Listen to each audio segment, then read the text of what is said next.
we need to. This is one reason.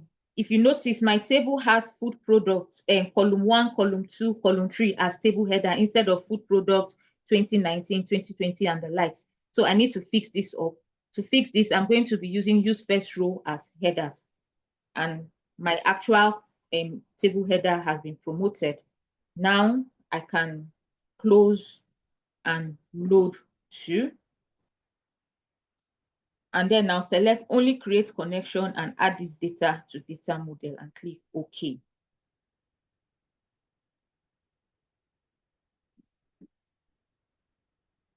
Okay, done. Quickly, I will do same for the next file.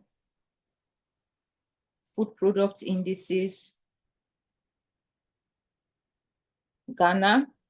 I want to upload the Ghana sheet, so I will transform data. The data is already cleaned. When I got them, I took my time to clean them. So the only thing I need to be doing right now with Power Query is simply ensuring that the table headers are using the right title. So I'm using first row as headers. To understand more on the advanced use case on Power Query, please join our full program. There's a lot to be unpacked with Power Query. So close and load to. Only create connection and add this data to the data model. Okay, same thing, data again, get data from file, from workbook, food product indices. This time around, India.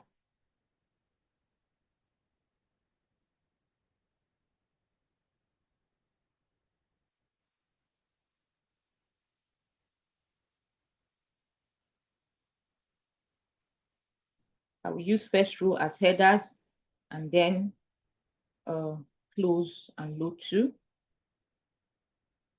And then you'll be wondering, how comes we are loading the data and we can't see it on our Excel workbook? Don't worry, we are going to get to see them, but not now.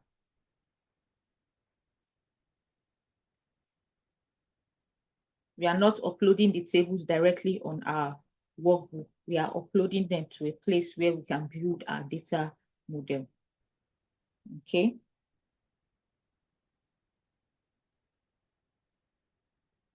Now, Kenya, transform data.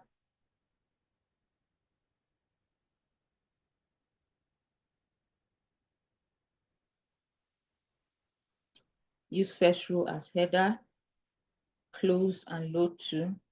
I've done this before, but my system hung and now I have to do this all over again. That's why I'm quite fast.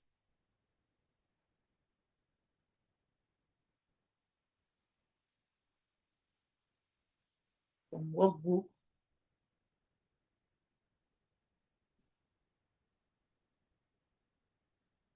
Nigeria, transform data.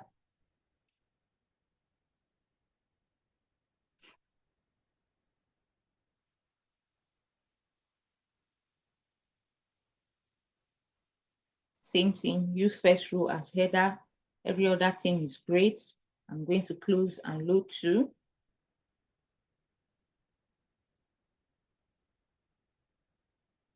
Only create connection, add this to our data model.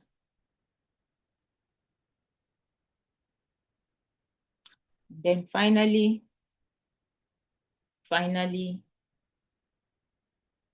one more guy. But before I do the final work, you can see that you can connect your Excel sheet from any data source at all, including SQL servers. In my last class with my present weekend students, I made them import data from an SQL server database. Okay, you can also use Microsoft Access database. You can use any of the database type that you use, that you are familiar with. Importing data from that source to perform a report dashboard. If you are into Azure, you can, if you are using any of these data sources, you can import data from those data sources. You can use any online services that has been listed here. You can use even other sources, SharePoint, whatever. Okay, even from the web, you can import data source from the web and perform a report analysis. That said, I'm just going to, even from PDF, from a folder, JSON, XML, Excel has made its use very simplified for analysis. Okay, so I'll go to workbook, food product indices, and then finally Rwanda. Okay, so because I cleaned this data, I know what the issue was with Rwanda.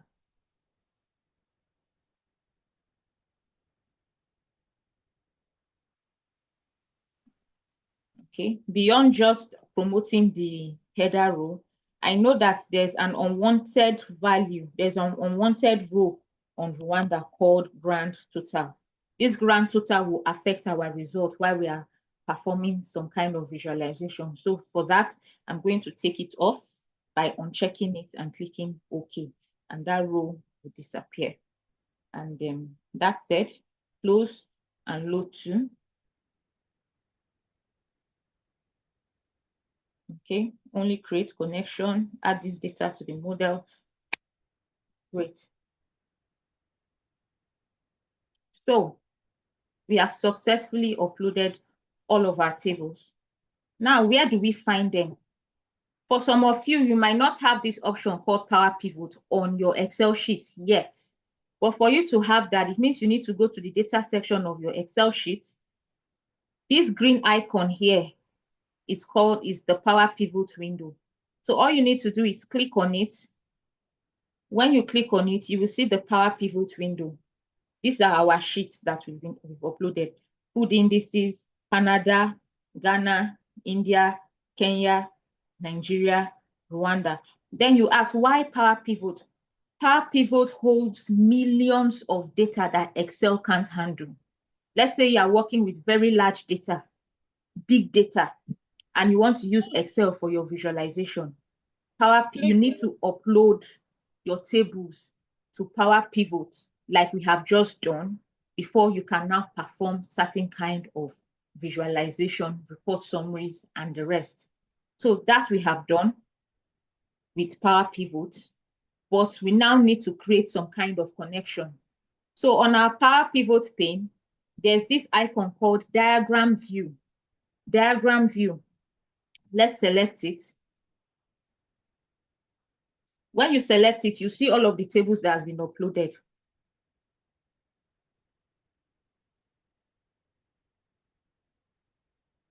So I'm going to pull in all of my table. If anyone here has been familiar or has ever used Power BI, what is happening here will not be so strange to you. Where's my Rwanda table? Okay, it's here.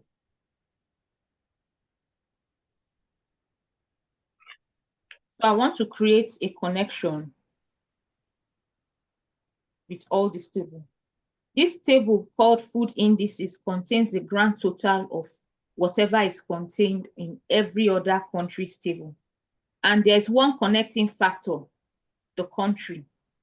So I will connect country in India to the country in food indices. I need to create a one-on-one connection. Country in Canada to the country in food indices. Okay, country in Ghana to the country in food indices.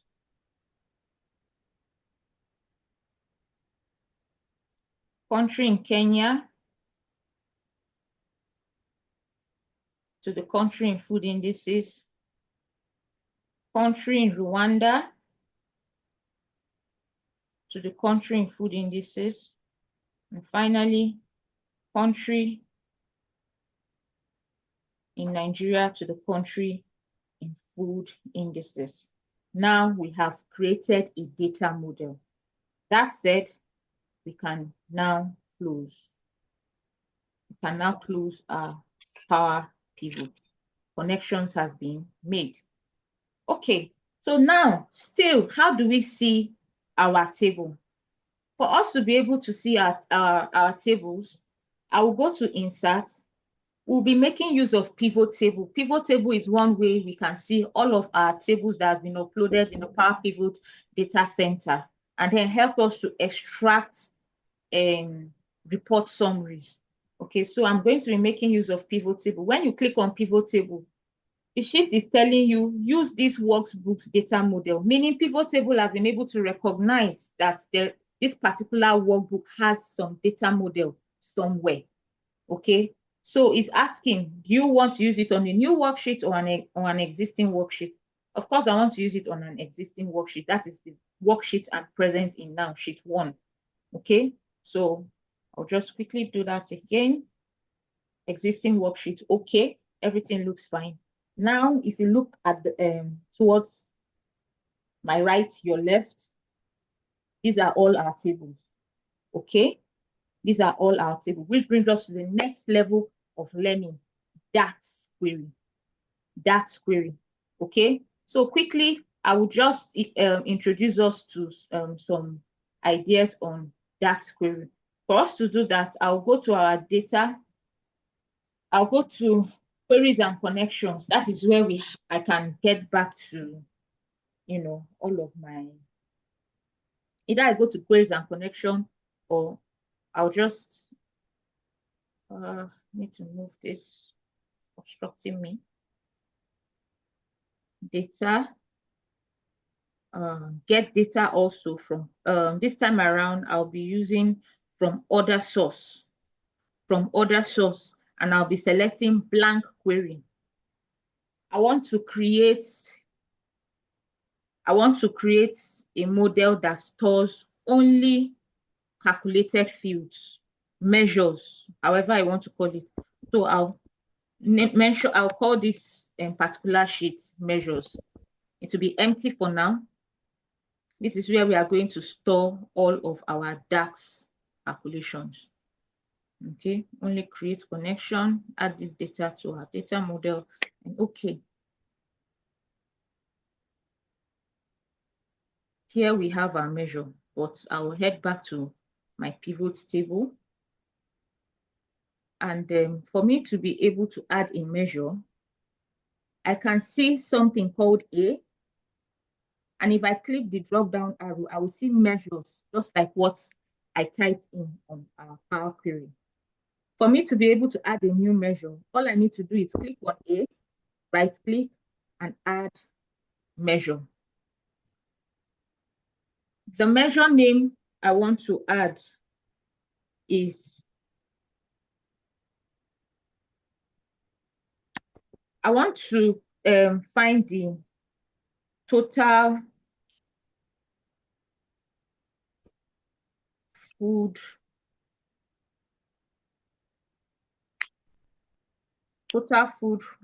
production indices. Total food production indices for Canada from the year 2019 to 2022, because that's what the data contains. To achieve that, I'll be using a function called calculate.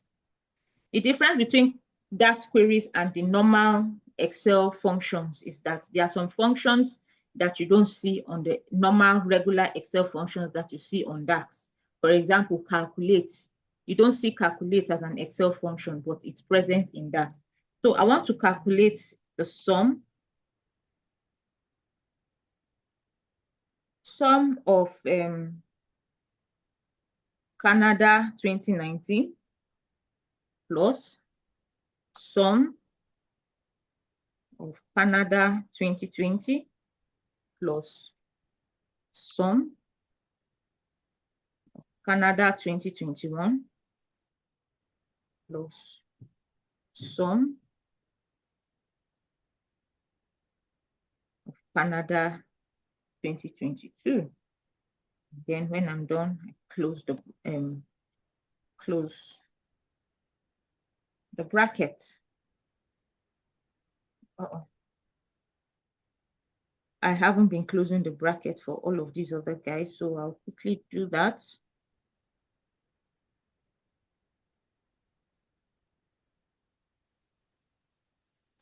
Okay, so to check if our formula is correct, you just simply click on check that formula, and it's showing that this formula has no errors.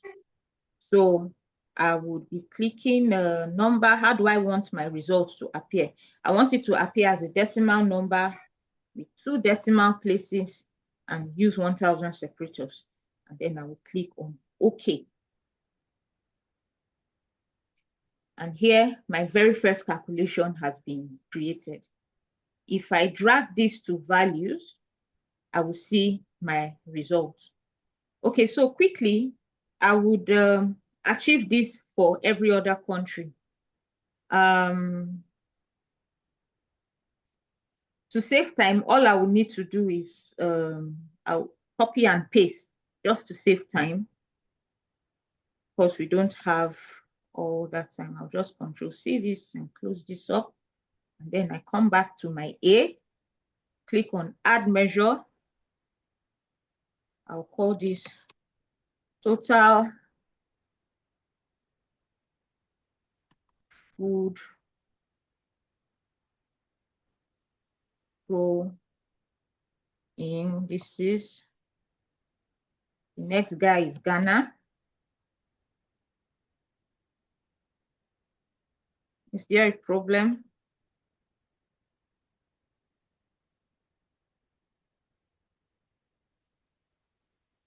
Ghana from 2019 to 2022. And I will just paste the function I had before and then change the countries from Canada to Ghana. Ghana 2019.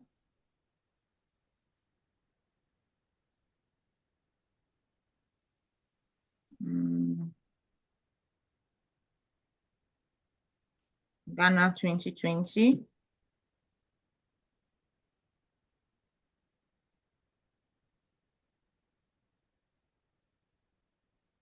Ghana 2021.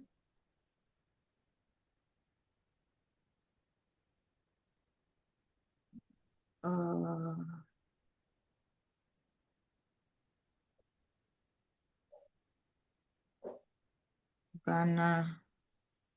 Why is my Ghana not showing? Okay. Something is wrong.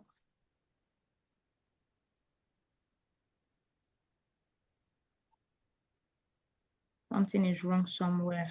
Can't seem to figure it out. Of course.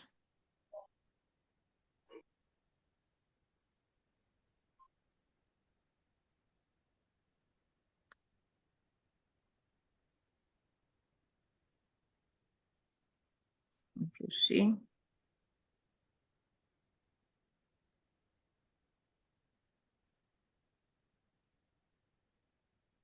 $2022.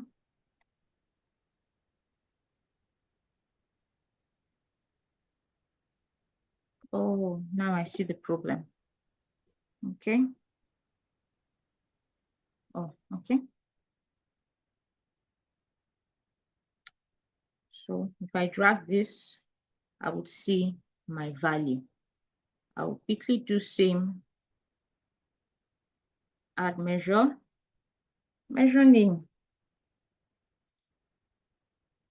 Total food grow in. The next guy is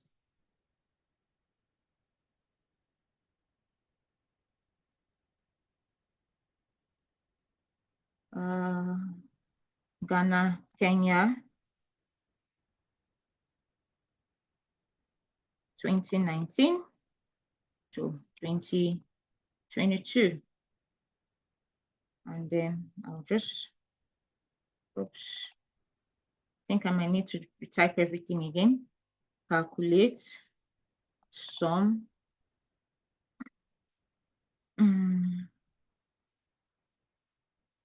Okay, let me make this India, because according to how it's been arranged, I think India is the next guy. Sum. India 2019 plus sum. India 2020 plus sum. India 2021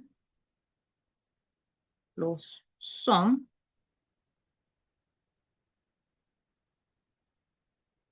India 2022. Then we'll close bracket twice.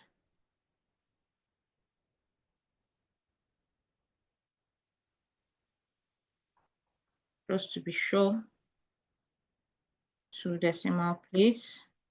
Use 1000 separators. Okay. Okay. Drag this down to our values for it to display. Continue.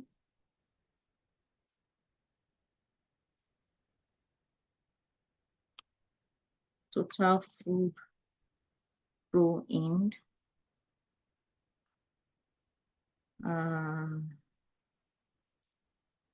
2019, 2022.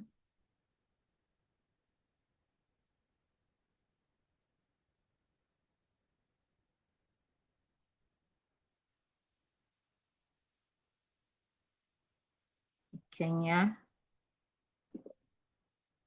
Okay. We have a problem. So I'll just come back here and edit it. Edit measure so we can fix the problem. Kenya 2019.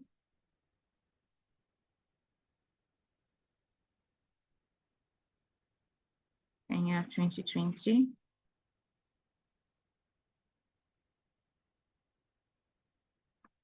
Kenya 2021.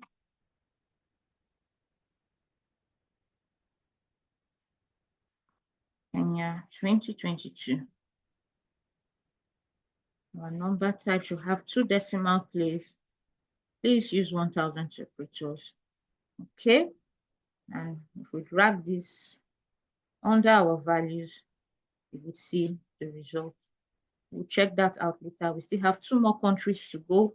We have Nigeria and Rwanda.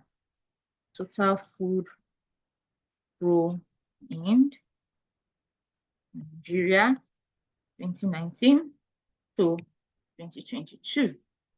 I will just simply paste this just to save time. Then we change the country's name. Nigeria 2019.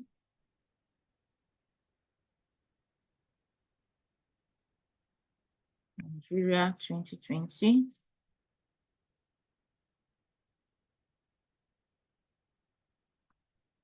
Nigeria 2021. Nigeria 2022. Number is 1000 separators. Okay.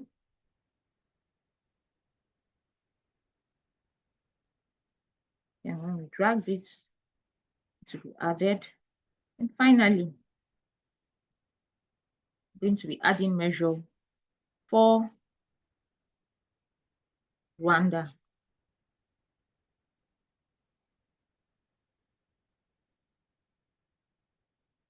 Grow in Rwanda 2019, 2022. Okay. So like we did before, we just changed the country's name.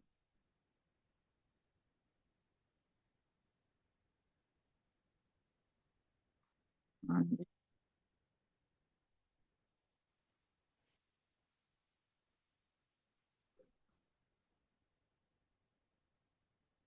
Rwanda.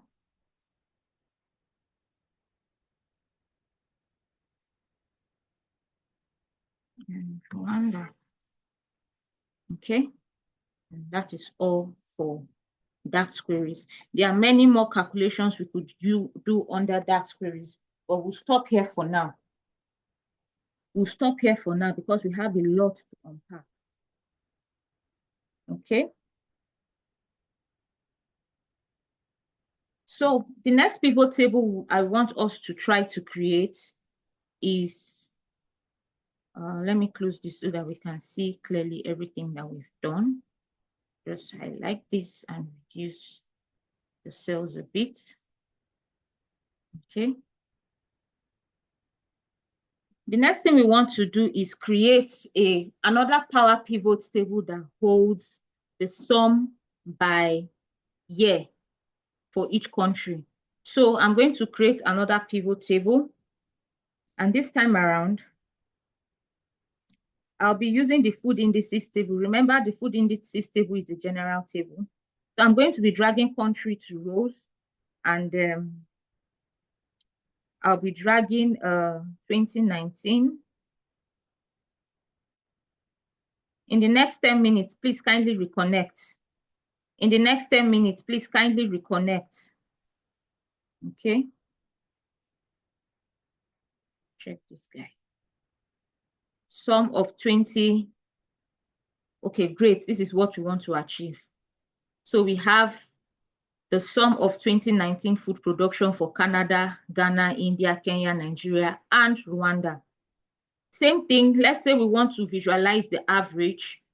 We can also, maybe instead of sum, you want to see the average production indices for each country per year.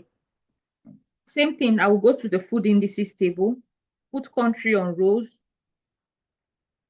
insert 2019.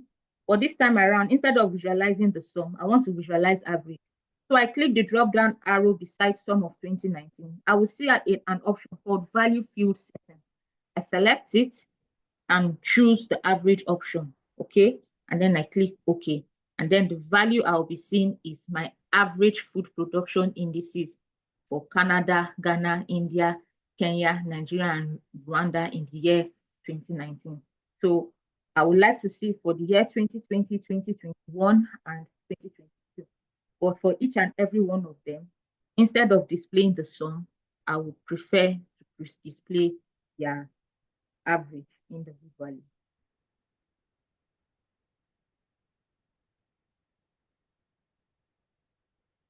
Okay.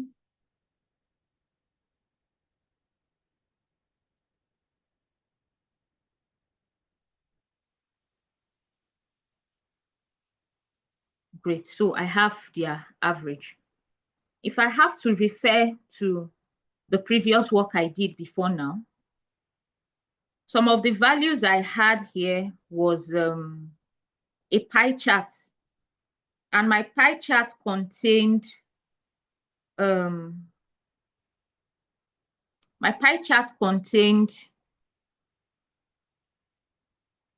percentage contribution for each country.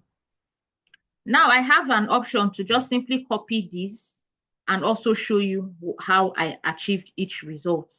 So what I'm going to do is I'm going to copy this and paste it on my new sheet to save time, but I'm also going to show you how I achieved all of this percentage. Before I do that, let me just quickly show you how each percentage was achieved. For example, I have my countries here. I created a new table for that. And I want to know my percentage production for each country for each year. Okay, so I simply did B3 divided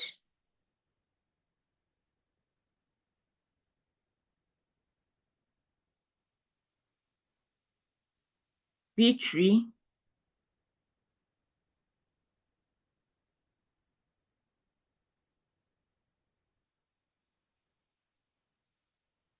sorry, give me a moment. Oh, no wonder.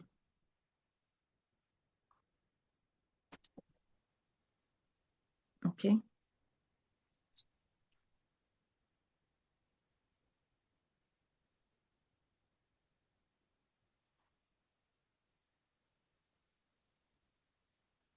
might have to type it manually. T3 divided by, in my case, for Canada, the total is in C14. So I'm going to be using C14, and then I click enter. Why are you giving me an error?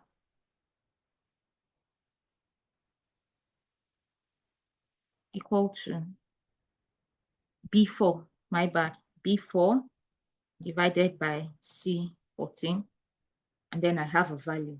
So to make this number display in percentage, all I need to do is go to home and select percentage, and I have 67%. But to save time, I will just go and copy this table because it's the same thing I'm trying to achieve here. I'll just simply go and copy this table because we don't have that much time. Oh, my paste option. So I'm going to choose a unique paste option where I would keep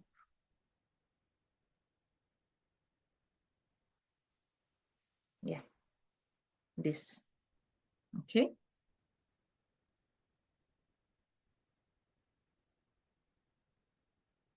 Just highlight this to show the difference. All right, so I'll just simply work with these pivot tables. There are a lot of informations we can extract from the tables we have created. The next thing we want to do now is create a new sheet that will display our dashboard. From the example we are using,